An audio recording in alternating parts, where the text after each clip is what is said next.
Welcome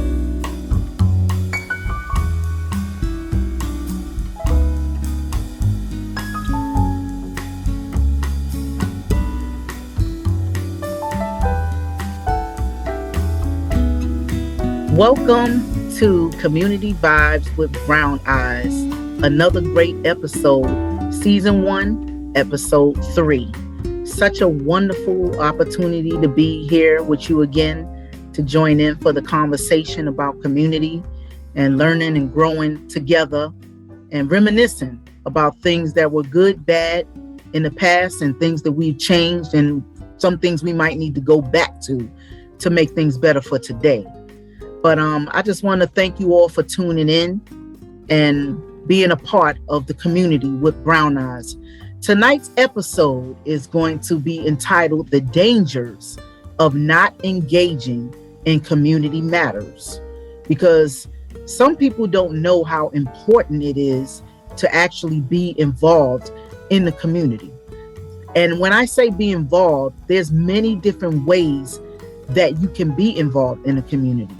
And that's what we're going to talk about tonight, because me as a community organizer, I have learned through many trials and errors what to do and what not to do, what works and what doesn't work. And even today, after 35 years of community work with different environments, different people, different events, I'm still learning and I'm still growing.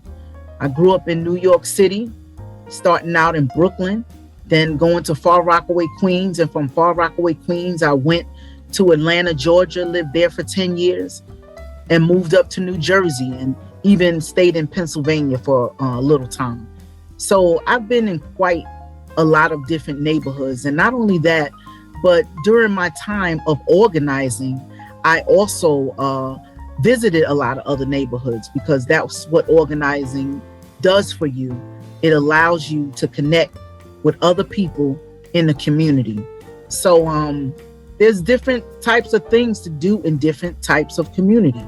When you live in an urban community, there's things that the urban community need, as opposed to living in a residential or a rural community. Some people think that residential communities don't, need too much because they have nice houses, they don't have the city life. And even rural communities, they have farmland space, paved roads, but they have young people and adults there that have needs. They want resources. They want to get involved in things. They want things in their neighborhood that's conducive for them, whether it be through healthcare or schools or programs for the kids, programs for aging adults.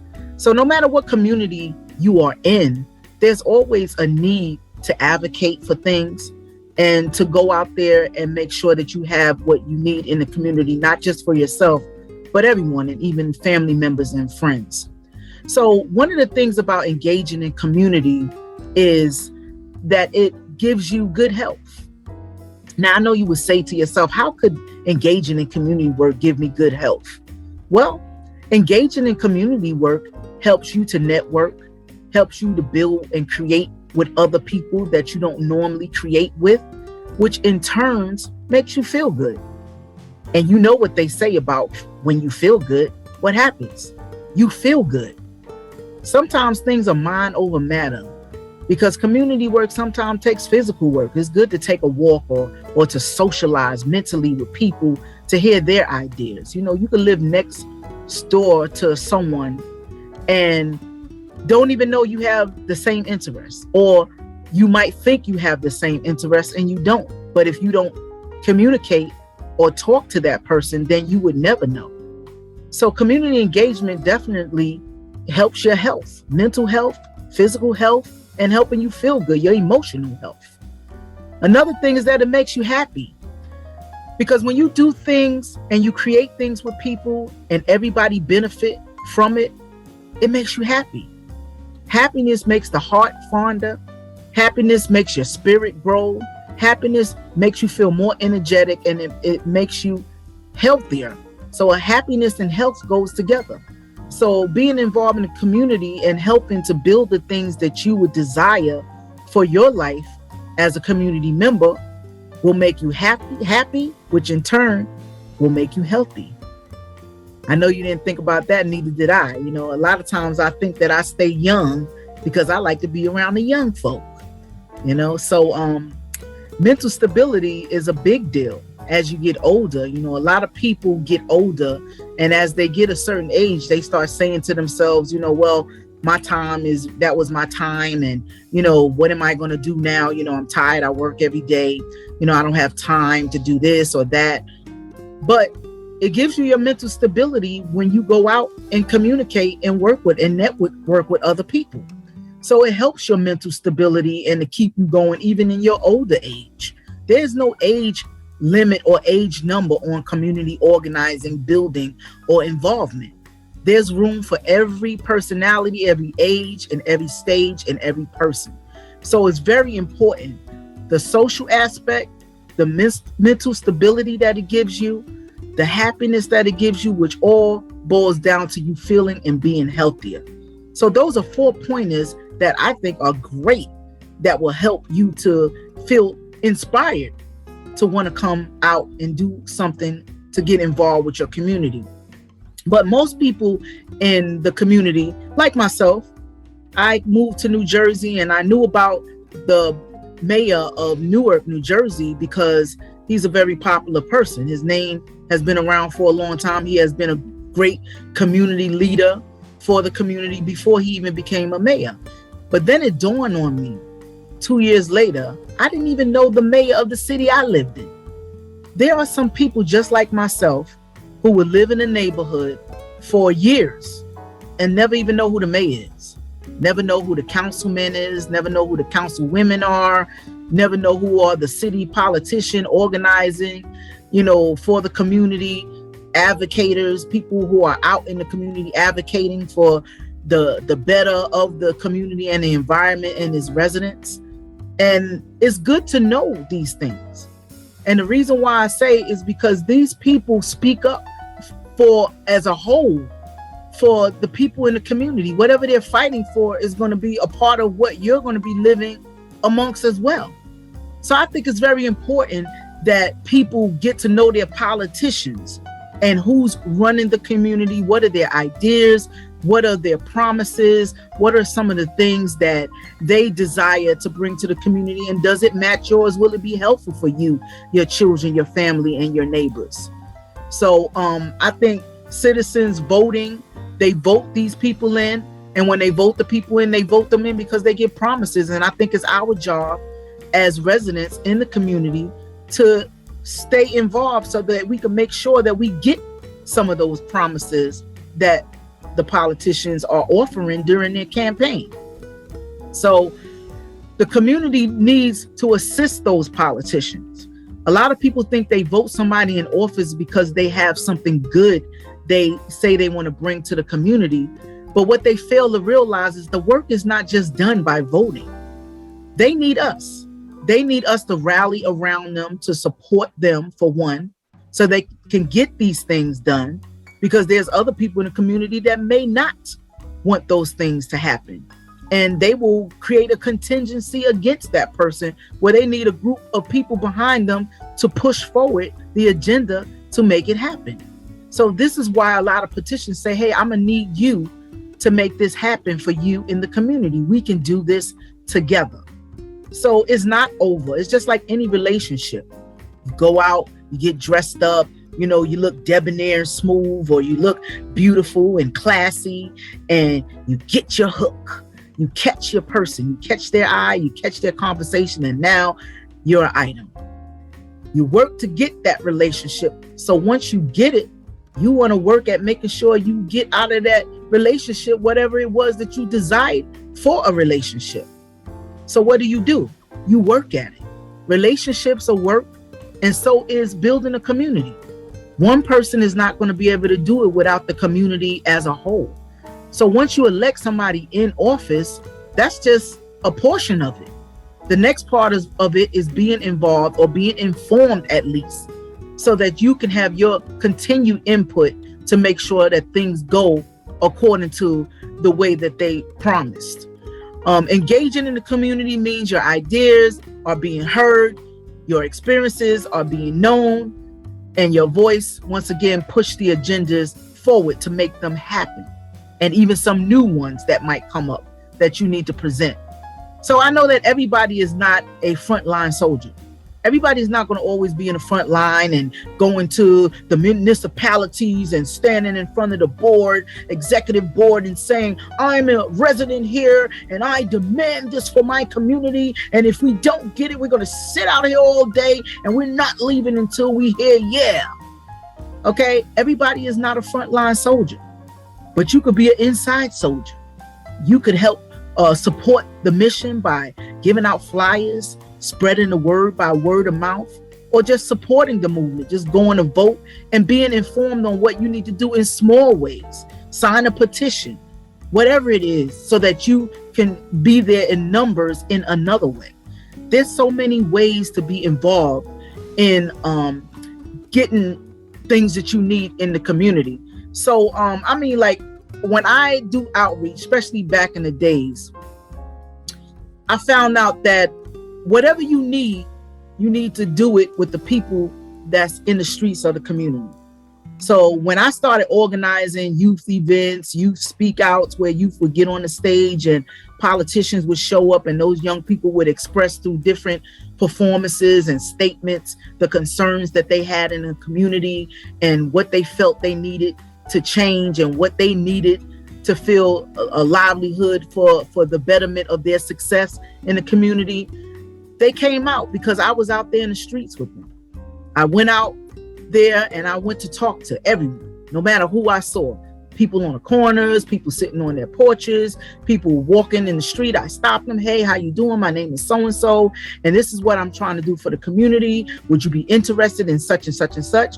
And you'd be surprised what you learn from the community members. And you'd be surprised how much they were looking for somebody to just be that leader so that they could stand behind them, step in, and create something with a team that's going to give them a greater livelihood or resource in their communities. So, I went to all kind of people. I was able to lead, the community because I knew the community. I began to know the people. I started building relationships. People believed in what I was doing because I asked them also what did they want and need and talked about what they thought we needed to do to present these things to the politicians that had the power to help us make these changes or get these things done to better our community. So, I know a lot of times people talk about what they don't like in the community or when things happen in the community that they don't understand why it's going on. Well, guess what? That is the danger of not being engaged in community matters. Because a lot of times when they're going to tear down a building, build a new building up, when they're going to, add something to the community, they usually give out flyers or they send out a message via the city hall website or, their Facebook page, or send a letter in your mail from, municipalities. And so a lot of us, when we get mail from politicians, we be like, oh, they must be campaigning again, throw it in the garbage or whatever, or just look at it real quick and throw it to the side. But those are the things that we need to pay attention to if we really care about what's going on in our community. Or else we'll walk outside and say, why are they tearing down this building over here? This is a historic building, or this is, we needed this place. What are they going to use to replace it? Oh, this don't make any sense. Why did they change this rule? You hear it all the time. People in community say, who created this? Who decided to do this thing? Well, guess what? Nobody decided it overnight. There were several meetings about it. Small meetings. They came up with different things in their minutes to advance it in the next meeting. They have to make it public, so they put it out on, the websites. They put it out on the municipality, city hall, sites and social media, send out little letters. There's certain standards they have to go by before they can make a decision that's going to impact the whole community. And if you ignore those letters, if you don't never visit the website to know what's going on in your community, you'll start seeing things change around there. Some you may like and some you may not like. And the things that you don't like are some of the things that you may have been able to advocate to change so that it would not happen. For instance, a friend of mine gave me an article, to read right before I did this podcast. And what it was about is about a company that came in to Brooklyn, New York. Brooklyn, New York is going through the process of gentrification, just like so many other cities all over this country. But this particular partnership came in with $256 million budget to buy this land in Brooklyn, in Bedford-Stuyvesant, and they were going to initially build condos.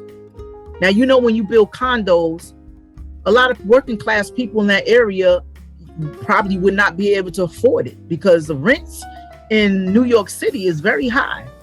For working class, you need 2 working class people to just pull off the rent monthly in New York City.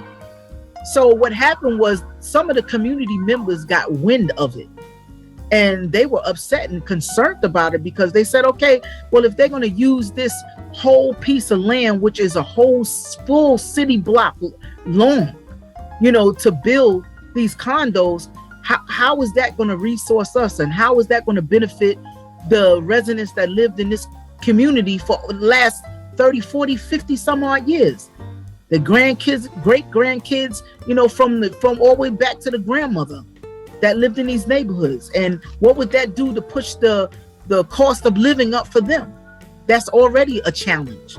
So they got together and they started rallying at the politician office and told their concerns, and met with one of the managers or leaders of that partnership. Lo and behold, they stood strong together, and they presented a well thought and well read case that they had, and that partnership heard them. So instead of building the condos, what they built now is a recreational center, large recreational center that will now house health, you know, resources for the community's health, you know, whether it be senior, young people, you know, you can go in there and learn about your health and get treated and have a resource for health issues. And they're also opening offices for nonprofit organizations, local nonprofit organizations with affordable rent. There are a lot of nonprofits that have been in the trenches for years that have helped people in the community that was from place to place because they could not afford to keep up an office and then put money back into inventory for the supplies or whatever they was resourcing the community with that was benefiting people in the community. So they had to go place to place, but now they have offices in this large facility that's a full block long, that's also going to have offices now for people to come in and have a permanent office and a place to continue to do those great things for people in the community, because the people stood up. They're going to have affordable apartments, and then they're going to have units for homeless people. So homeless people are going to be able to have a part in this building project so they can have a place to live and come off the streets. Some families, some people, you know, look like they're not homeless. They're living out of a van with their children. Homelessness is such a horrible situation right now in a lot of cities that there's not even enough room in some of these homeless shelters, and let alone some of these homeless shelters are not even fit for somebody to really live in. Are they really safe? So I think the community did a great thing by coming together to know that their voices would be heard. It's important to know what's going on in your community, because if you can catch things like that before thousands of meetings take place and then a final decision is made, and once that decision is made and you find out and you don't like it, most likely you stuck with that thing, whatever the issue is, for a while, if not forever. So it's good to know what's going on in your community. For instance, I work with a lot of parents sometimes with their children and doing youth activities. Sometimes the parents talk to me about, you know, their children, and they say, well, you know, I don't get involved with a lot of activities, but I make sure my kids have the things they need, and I put them in programs, and I make sure they are doing what they're supposed to be doing to stay out of trouble, so that my kids are not the kids that, you know, are at risk out here in these streets. And I always tell these parents that that's a dangerous place to be. Another sign of why it's dangerous not to engage in community matters. Because people always say that, not my kid, not my family. But guess what? Your kid have to go to school with these same kids that you concerned about. Some of these kids are your children's friend. You have to walk the neighborhood with whatever you think is the concern with people out in the street doing what they're not supposed to be doing. You could easily get caught up or caught in between something that takes place that, it wasn't intended for you to be caught up in. So not knowing what's going on, some of those parents had kids that would come in the house and have gang paraphernalia or things that they were involved in that the parent never had a clue. You know why? Because they don't know what gang paraphernalia looks like. They don't know what the kids are into. A lot of adults don't like to even bother with the kids, but I do, because I like to know what the trend is, what young people are doing, what's the new gang that's going on. When my daughter was younger, she'll tell you about some great stories where I had great parties. I used to have a lot of young people over my house, and all her friends would come over. I would have music and cook food for them and play games with them and set up stuff so they could have fun. But what I was really doing, which a lot of parents should do, is I wanted the friends to come over so I can get to know them. I wanted to see what kind of friends my daughter was hanging out with and what they were into, how their mindset was, who their parents were. So I would invite them over, just have a conversation with them. So that way, if a young person was having an issue or into something that might get my child dragged into it, I could see it ahead of time and be able to maybe even talk to that young person or get that young person the help or the resource that they needed so that they won't be in that situation, or be able to shield my daughter from not being involved or getting affected by the situation. So in knowing her friends, in knowing what they're thinking, talking, what's going on, and doing things with them to build a connection, it helped me to know what was going on with the young people in the community. I mean, I was a young mom myself, but at the same token, it kept me connected. And because of that, a lot of adults came to me sometimes for advice, like, what do you think I should do? I was like, get involved. Don't just bring your kid to an activity, do some activities with them. It's called bonding, because then you hear things and you see things and you recognize things that you would normally not see if you're not involved. So it's good to be involved in the community, in your kids' life, to get to know the leaders, to get to know the advocates, the neighbors, and join in with other people, to support those, who will have boots on the ground. We're not saying that you have to be out there. Some people don't have time. They have children, they have jobs, they're in school, they're trying to get their masters, their associates, or other things that they're doing. That's understandable. But at least be knowledgeable about what's going on in the community. If they have a petition and you see it and you don't want something going on, you don't have to go to the meeting, but sign the petition. That's a way of being involved. Like they said, when you rock the vote, that's your involvement in politics and trying to get the person in the government that you think is going to be more beneficial to the working class and the community that you're in. So those are the dangers of not getting involved or being active in community matters, not knowing, and being caught off guard with things that other people who are active are going out there to decide for you. You have to be involved as well if you want the fight to turn it into what you need for your family and your community. Every community is different. I mean, in the city that I grew up in New York City, one block might have one issue that they were fighting for, and our block around the corner had something totally different. But everybody was involved, and I liked it back then. Some of the old things I think was gold. I remember back in a time before this social media thing. Don't get me wrong, social media advanced a lot of things and made it great for people to be able to have a voice and reach out to many, many people.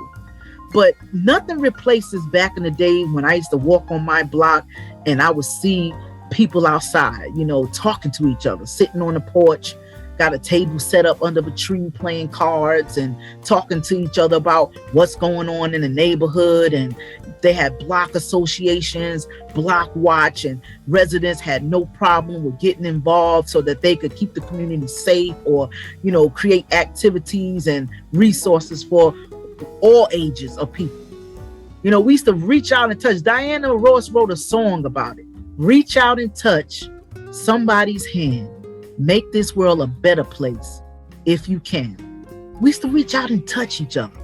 We used to look at each other. We don't look at each other no more. We texting. We in our phones. I see people who are even out to dinner together in the same room, and they all on a device, not even looking at each other. But community activity helps you get a chance to look at each other, to see each other. That's a problem that we have nowadays. People feel like they're not being seen, let alone being heard. They feel like they're not being seen because they're behind a computer screen, even looking for a job nowadays. It's like you're behind a screen and you have to fill out an application. Back in the days, we would dress up in our best digs and, get ourselves spiffy and get ready for a job interview eye to eye. We would pound the pavement, circle the places that we were going to in our newspaper ads, and walk in the door, say, "Good afternoon, I'm here for the help wanted sign you have or your ad in the paper. How do I fill out and apply for the job?" And then the person would look at you and you would look at them, be able to look around the place to scope it out to see if it was for you. And they could look at you and say, "Hey, this looked like a pretty decent person," and talk to you for a couple of minutes and sometimes even hire you on the spot because they like who they saw that walked through the door. But now you're just a piece of paper. And if you don't write the proper thing on a paper to me could never really fully represent you, who you are as a person, with everything that your beautiful you are to the world. But they'll look at your paper and, judging on how they read it, they throw it to the side. But they can't throw you to the side when they see you, because when they see you, it's worth more than what that piece of paper could ever say about you. So that was a time back then that I think was so much better, where people could literally reach out, touch people, and people felt seen, and they was able to go and be seen and heard and socialize in a healthy way. I wish we could bring that back, but the one way we can bring that back is by being engaged in the community. In the community matters. So, with that being engaged, you will be able to see what's going on, especially with outside organizations. A lot of outside organizations come into community with the ideology of some type of theme or some type of plan to grow and build in the community with the people. And they come out and they offer you things and they tell you to come and get involved. But it's good to get involved more in agencies like that, because there's a lot of organizations that know that we don't pay attention to our community. So they come in, they use out the ills of our community, especially urban communities, poverty, people's stories about what's going on in the neighborhood, and they exploit those stories. They exploit those stories with the purpose of gaining funding. And you get involved because you feel good. It's a feel-good thing. You feel good about telling your story, telling them what's going on, talking about it to board members and teams of people. And these people in turn who are more affluent tend to hear the story and give that organization money so that they can help you build something better for you and your children in your community. But the dangers in that is that we always like to feel good and feel like we're doing something good. And a lot of poverty pimps know that. Yeah, I said it. Poverty pimps. What they do is they make you feel good. They make you feel like you're organizing in your community. They make you feel like you're building something for your future so that your kids and other people will not have to experience whatever it is that has you in trauma, or your community, in a situation where it's not healthy for people. And then you give your all and they collect the money from people hearing what's going on in your life. But as the organization grow, if you don't pay attention to what's going on, guess what? You realize over the years, that you didn't build anything to leave in your community for yourself and your grandchildren and anybody that's coming behind you, because now the organization has got popular for all the stories and people that helped build it, and they start walking away with the money by cutting funds from the community, by lining the pockets of people, who are now, executive and giving themselves all these big titles. They're able to spend a little more money that was earned from the stories of the people from the community. So they live a better life, but you live the same life in the same community. But you feel good because you think you're doing something good until somebody open your eyes and show you that you're just being exploited. Not a good feeling. And the reason why I know it is because it happened to me. I am definitely a product of a situation like that. And it was very hurtful for me. Very hurtful for me. But a lesson learned.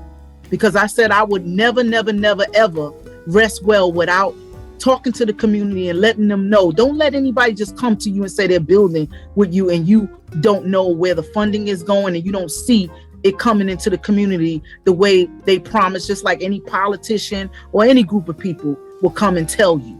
You need to be involved. And if you're not going to be physically involved, most nonprofits have their information, especially their finances and their budgets have to be public. They have to be public, but a lot of people don't even look at that. I didn't. And you can look that up and see where the money's going. And you can also step up to the plate, and when things don't look right, let them know you won't tolerate that in your community. Just like the community in Brooklyn that went to that partnership and told them, we're not having you come here to build something that's going to put us out or make us suffer more financial stress in our lives, and they got it turned around. So this is why it's very dangerous to not be engaged, in your community matters. You have to at least know. Even doing the smallest thing, like voting, attending local city hall meetings. They're only once a month just to sit and hear what's going on. Sometimes I go to those meetings and I hear stuff that's going on with the police department, stuff that's going on in certain areas, that you're trying to fix, certain things they're talking about building or changing. And I'm like, wow, if I didn't come to this meeting, I would have never known that. But it's good to know. I may not be there actually hands-on, but knowing it and spreading the word. Hey, do you know they get ready to build a community center over here? Yeah, it's going to be for us, and what they're building is that. And people are like, oh no, I didn't know that. Spread the word. Spread the word when you hear these things so your neighbors can know, so that the community can know. That's a way you can get involved without doing too much. There's big and small ways to get involved. And believe me, I know that everybody was not created to be boots on the ground as soldiers, but the soldiers need backup. It's like being a performer and you got backup dancers or backup singers. No, the spotlight is not on them. They don't have to remember every word, the lead singer or the lead performer have to do, but they're going to back them up and do. Even if it's just two notes they do throughout the whole performance. That's what they add. And the smallest thing that you think is nothing to add to what's going on or what's being built in the community is probably the glue that's going to glue all the bigger things together to make it functional and to make it successful. So you should get involved by at least making yourself knowledgeable. Find out, if you don't know who your mayor is, find out who your mayor is. Read about him. How did he get in office? What is his, mission and his vision for your community? What are some of the things he's working on? Read about it. You'll be surprised what you find out. Look in the resource page. Mostly all cities have a municipality page, either on, social media, or they have a website. Look at some of the resources that they have. Sometimes I go on there, like, oh, I didn't know they were doing this. They do this every Wednesday. I didn't know they would do. Oh, wow. I didn't know they had this. But just knowing gives me a better chance to have more opportunities for myself as a resident of my city to enjoy the livelihood of my residency here in the city. And that's what it's all about. And spreading the word, because that's what Community Vibes with Brown Eyes is all about. It's about being informed, to inform others for the purpose of reform, for changing things. You hear that? Being informed, because I don't know everything. A lot of things that I'm going to be telling you and we're going to be talking about as we go forward with these podcasts, about things that I'm learning, that I'm sharing with you. And then you guys might share something back with me and I'll share it with other people. And that's the way we grow. And not just in this community, but interviewing people in other communities to see what they're doing to make their communities successful and viable for the people in their communities. So that's what it's all about. Once again, being informed, community vibes with brown eyes, so that I can inform others for the purpose of reform. I want to go to some events. I want to talk to some people. I want to share what's going on in my community and other communities, so that each one can teach one and we can take those things from each other and learn what is successful for our communities, so that we can be a contribution to happiness, good health, and good life for yourself and everyone else involved. So that's what we're going to be doing coming the new year in 2022. We're going to be kicking off our live show, Community Vibes with Brown Eyes. I hope you guys are ready. I got a whole bunch of people that's doing some great things in the community that I want to interview. I want to talk about their life and what started, them doing what they're doing, and, giving information to everybody that's tuning in, so that if you want to get involved, or if you want to do the same thing in your community, you will be able to have the know-how, the skills, and the tools that you need to kick it off and make that work. So I hope you get on board. Make sure you go to our page, Community Vibes with Brown Eyes, on YouTube. We're also on Instagram, and we're also on Facebook. But most importantly, please like and subscribe on the YouTube page, because we'll be going live come January 2022, and we look forward for all you wonderful community members to come out, get involved in the conversation, and get involved in your way, big or small, in building and being engaged in the community, because not only does the community matter, but so do you. And we're going to make sure that that's known. So thank you once again for joining me on my third episode, season 1 of Community Vibes with Brown Eyes. Looking forward to chatting to you again next month. Stay tuned, and I'll speak to you soon. Bye now.